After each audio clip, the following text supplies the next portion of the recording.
Luluto na naman tayo ng pansit na may sabaw. Unahin muna natin itong baboy para magmantika.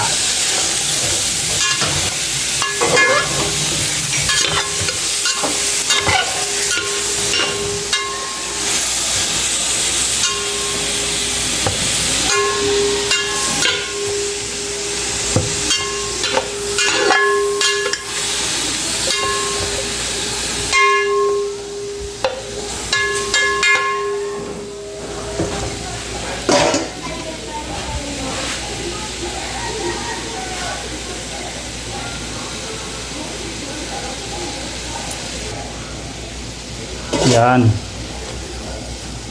Unti-unti na siyang nagmamantika. So, takpan muna natin para mag-moist yung loob.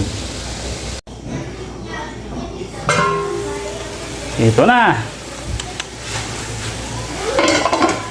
Nagmamantika na yung baboy. See?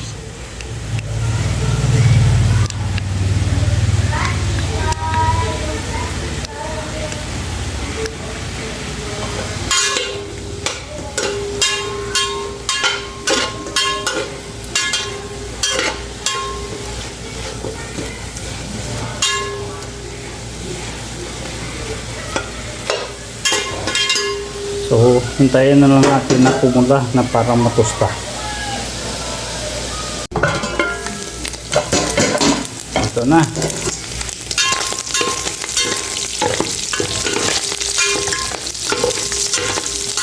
Nagmamatika na po yung baboy.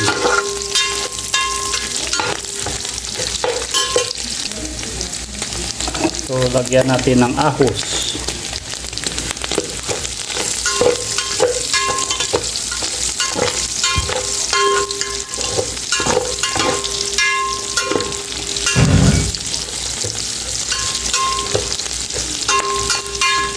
Tayin lang po natin na mag-brown yung bawang at saka lumabas yung kanyang aroma at saka naman natin ilagay yung bombay.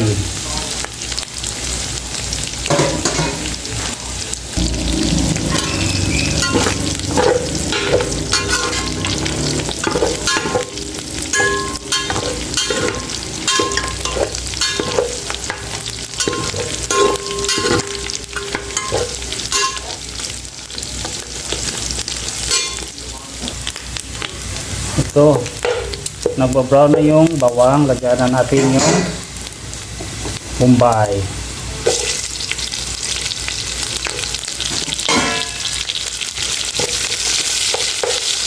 Itabi nyo muna yung mga baboy para mabilis kayo makagisa. Kasi pag na-mix nyo yung baboy at saka yung mga sahog, matagal siyang maluto yung sahog. Kaya ganyan yung style ko para mabilis mag-isa yung kanyang mga pansahog.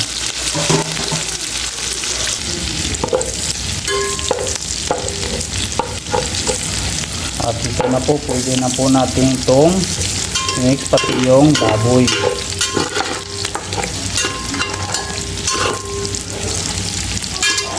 Yun. Ang gandang tingnan, parang pulang-pula na yan. Lagyan natin ng asin at saka bitsin.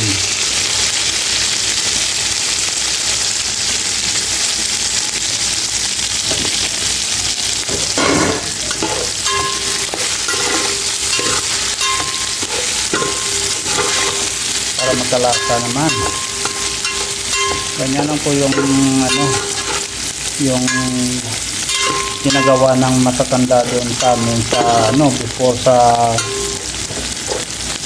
aming bahay sa Higan ng Sapa. Saka yung nagbabayanihan, yung kanilang kinserve na ulam ay pansit na may sabaw. And ito sila magluto. So, kung wala silang baboy, ang ginagamit nila ay manok, native na manok. So, lagyan natin ng konting sabaw.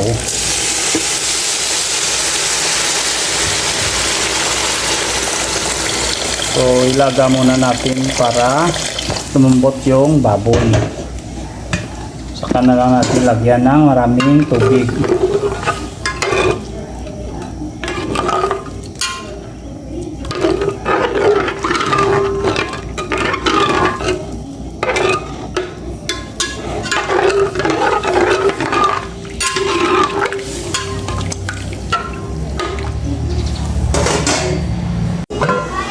Yun, ito na. Kumukulo na yung baboy.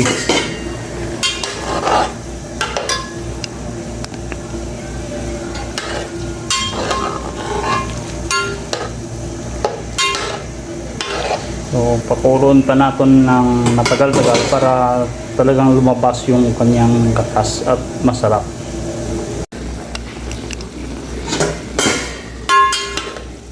Tapos gatas na yung kanyang sabaw.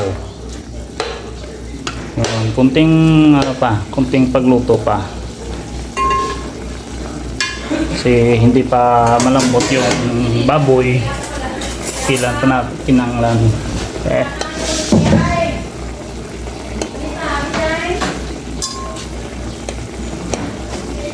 Na.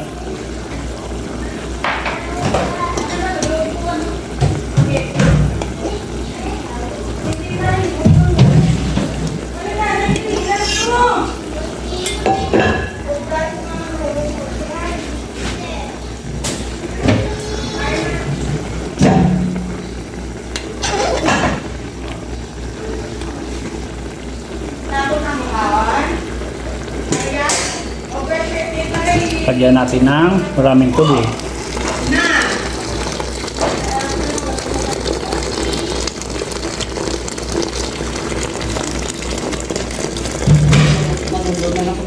Hindi naman naglawa ay ano. Parang lang.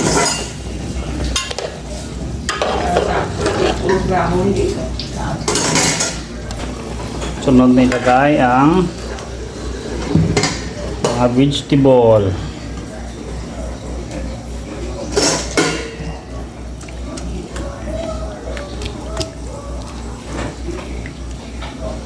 Okay, takpan muna natin at hintayin kumulo.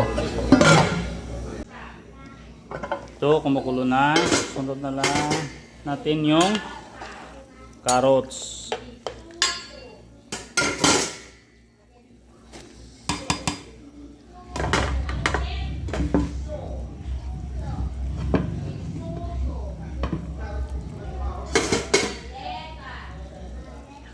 Yan, antayin naman natin na kumulo ito.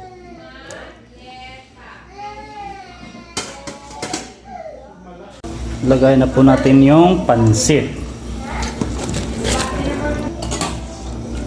Tingnan natin kung mayroon pang sabaw.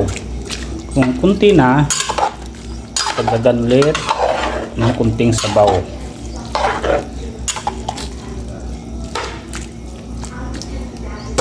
Parang kulang yung sabaw.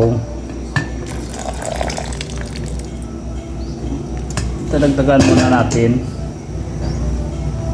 Ito, dagdagan natin ng siling haba or papaitan yung tawagin dito sa amin. Antayin na natin ng kumulo. Luto na yung pansit. Ito, pwede na to. So, huwag nating habaan yung paglaga dito sa pansit. Baka malata. Ilagay na natin yung sibuyas dahon.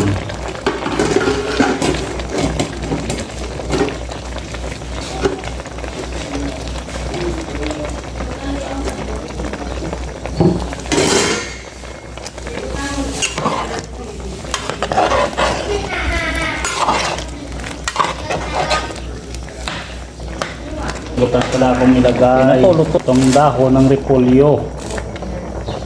Tos, kung hindi ako lumingon, hindi ko pa nakita. Nauna pa yung onion spring sa repolyo.